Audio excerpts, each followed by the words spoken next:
निस्वार्थ मदद।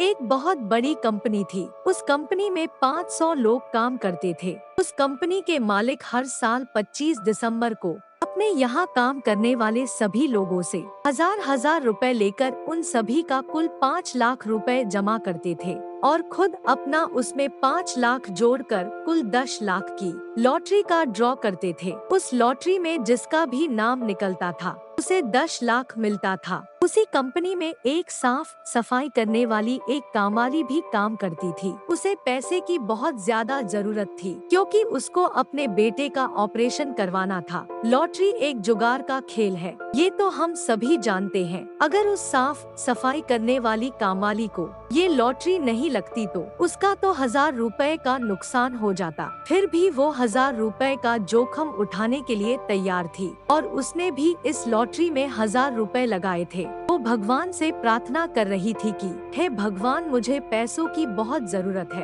कृपया मुझे ये लॉटरी लगा दो। कंपनी के मैनेजर को इस कामवाली पर बहुत दया आती थी। मैनेजर जी चाहते थे कि ये लॉटरी इस साफ सफाई करने वाली कामवाली को ही लगे। उस मैनेजर को एक युक्ति सूझी। उन्होंने खुद के नाम की पर्ची बॉक्स में डालने की जगह पर उस साफ सफाई करने वाली कामवाली का नाम पर्ची में लिखकर डाल दिया। मैनेजर भगवान से प्रार्थना कर रहे थे कि लॉटरी का इनाम उस कामवाली को ही मिले। वैसे 500 लोगों के स्टाफ में से सिर्फ अपना नाम बॉक्स में नहीं डालने से उस जरूरतमंद कामवाली को लॉटरी लगे इसकी संभावना बहुत कम थी। सभी की पर्ची एकत्रित करने के बाद अब लॉटरी ड्रॉ करने का समय आ गया था। कंपनी के बॉस ने बॉक्स में से एक पर्ची निकाली, जिसे देख उन दोनों की धड़कन तेजी से बढ़ रही थी। किसका नाम निकलेगा इसका बहुत बेसब्री से इंतजार हो रहा था। एक ही पल में कंपनी के बॉस ने विजेता का नाम घोषित कर दिया। जैसे कोई चमत्कार हो गया हो, वैसे उस लॉटरी की विजेता थी वो साफ सफाई करने वाली कामवाली।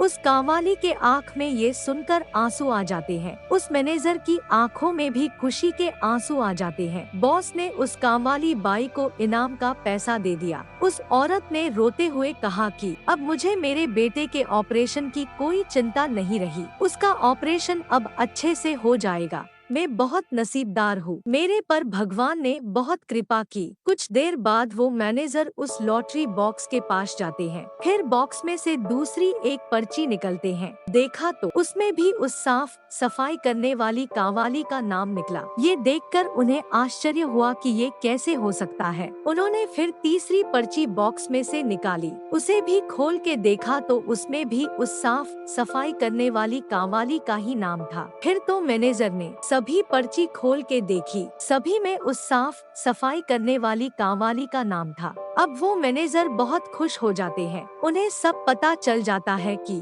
सिर्फ मैं ही नहीं बल्कि सभी ने मिलकर उस साफ सफाई करने वाली कामवाली को मदद की है। अगर कंपनी के सभी लोग चाहते तो उस साफ सफाई करने वाली कामवाली को बिना लॉटरी ड्रॉ किए हाथ में पैसा देकर उनकी मदद कर सकते थे, किंतु उन्होंने ऐसा नहीं किया। उस कामवाली को अपने हक का उसे मिला है, ऐसा महसूस करवा के मदद की। हमें ये बात हमेशा याद रखनी चाहिए कि अगर हम किसी की मदद करते हैं तो हमें उसे लाचारी का एहसास ना हो, ऐसे मदद करनी चाहिए।